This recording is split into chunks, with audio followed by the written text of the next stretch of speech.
most people talk the talk, but they never walk the walk when coming to business ideas. And it saddens me a bit because I encourage friends to take on big projects, and I know they're capable, but they just don't know how. Now, have you ever become so passionate about something you're willing to do it for free? I have. UVic Boxing Club. And today I'll be sharing on how you can take on your own project. So, before coming to UVic, I talked to my coaches in Vancouver. I want to heighten my skill in boxing throughout UVic, right, through my university year. And he's like, okay, I'll get you in contact with UBC's boxing Lopez. He'll show you how to start. So I got some info from there. And 3 days after moving into residence, I go to CARSA, and I walk into the office and I say, who do I talk to start a club? I go to the club programmer, Jason Wright, one of the head of athletics, and I say, I want to start a club. And he's thinking, you're this first year business student, I get this all the time.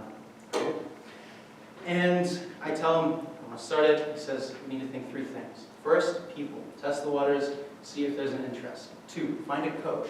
3, get gear for those who don't have gear. So I'm like, okay. So the ginger girl who lives upstairs in my building, she gets her 2 friends, they make a poster for me, and I use the poster on club day in first semester. And on that day, I signed 160 people. How I did that, I'd see 2 guys, and I say, you guys friends? They say, yeah. I'm like, between you 2 guys, who would win in the fight? And that would always get them interested and pull them in. So in total, we had 300 people sign up, and I go back to administration and say we got 300 people with interest. I say, okay, coach. So now I call and email all the gyms in the Victoria area, trainers and gyms, and I get 5 that are interested. I choose one, and it's kind of funny because at that time I have less than a year and a half of boxing experience. I'm choosing between guys with 20 to 30 years, so I have no idea what I'm doing. But I end up getting a guy for $50 an hour from Island Boxing MMA, or Island Boxing. And then gear. I reach out to the big brands in BC and Alberta. I get to Mikado in Vancouver. We buy $28 for a pair of gloves, which is very cheap compared to $60. We get a wholesale account. So for our boxing club in the first semester, we watched a fight, and it was like the IG and the spreadsheet, and what people wanted. Jake Paul, I learned how to throw hands. But it was a bit of a fight club in the first semester. I got in a lot of trouble because we were hard sparring in CARSA with that administration. But for second semester, putting it all together, the relationship with CARSA administration, people, the gear, and the coach, we put together a class. So we sold out a class of 30 spots, but we actually oversold. 48 people wanted to be in the class. We made $4,000 in revenue, selling out $80 to be in the class, 30, so $2,400. Gear was about $1,400, and custom orders was around in total $4K in revenue. It was with me, with athletic administration, and the coach I hired, and people got their workout throughout Mondays and Wednesdays from 5 to 6. And then there's all the gear we put together in bags to give to the students. Pads and medicine balls, and there is open gym from 6 to 8, where people who are passionate about boxing, who didn't get into the class, can come. And that's where I made most of the friends from the club. We got sparring available from where the coach was from, his own gym in downtown. We set up sparring for Fridays. Some guy wanted to spar in his basement, we put gear on his kid, and then that's the cocky beginner running away from me. So we also did merch. This is what I'm wearing right now. It came about 2 days ago, and we did 30 orders. And I'm planning to hopefully set up a fight for UVC, so I got excited, made a graphic. I put my uncle there as 2 Puff Mug Up with their logo. And a group of guys from the club, we went out for a party, did stuff. So how do you complete a project yourself?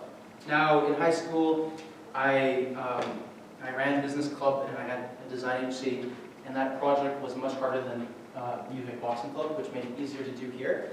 And I found parallels between the 2 projects I've done. And the 5 parallels I found was goal, plan, mentor, consistency, and dream. Now, goal. I myself, before coming to UVic, I wanted to be better at boxing than when I came, right? So this is the talk of the talk part, where most people do.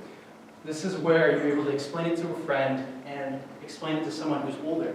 Because when you explain it to someone older, They can find gaps in your logic, discrepancies, and say, hey, you're going to hit a brick wall at this time. You need to figure out how to punch through it. And don't let the big plan and everything in your mind scare you. So create a plan. Here you can brainstorm, take a piece of paper, that's what I do.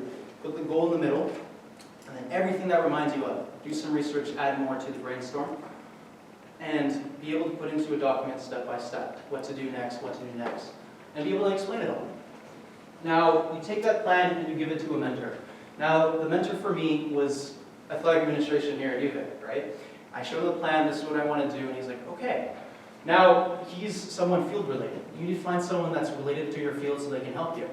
And I always saw it as I being the inexperienced one, asking the experienced. Because he's probably hit brick walls that I'm going to hit, so it'd help me break through them. And, of course, be able to ask good questions. Meaning, at the end of every session I have with him, I'm like, okay, this is what I've done, what's next? I would ask questions like, hey, what questions should I be asking you? What are things I'm not considering yet? Things we haven't mentioned. So there's full transparency, and we can move forward, and we know what moving forward looks like. Now, consistency. This depends on different people. For me, I always did it per week, like half of the gyms this week, half of the gyms there, I did it 2 years later. Reflect on the progress. As you increase within your project, realize it, saying, hey, I'm getting so much closer. And don't give up. It's not over until you give up. Now lastly, the most important thing out of the 5, dream big. This is the biggest one. Why? Now, motivation can be there for a week. It can be there for 2, 3 weeks. But if you have a dream, it will push you and give you the passion you need to do for your whole project. It'll push the consistency, and any obstacle you come over, you can get right over it if you have a dream. Meaning, for example, in semester 1, at times where I didn't feel like, oh my gosh, this is not going to go anywhere. I've told people about it, like, what am I going to do? It's so confusing and everything. I would always imagine where I am right now, training 3 times a week with people and friends and having a good time. I just imagine I'm almost there, I just got to do a few things to get there. So having a big dream is very important. Now, applicable to this room, Matthew's probably outside. Going in?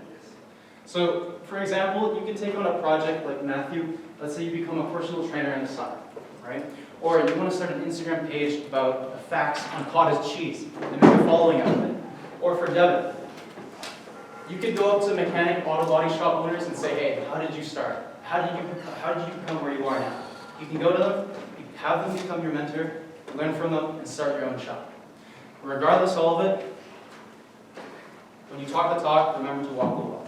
Thank you.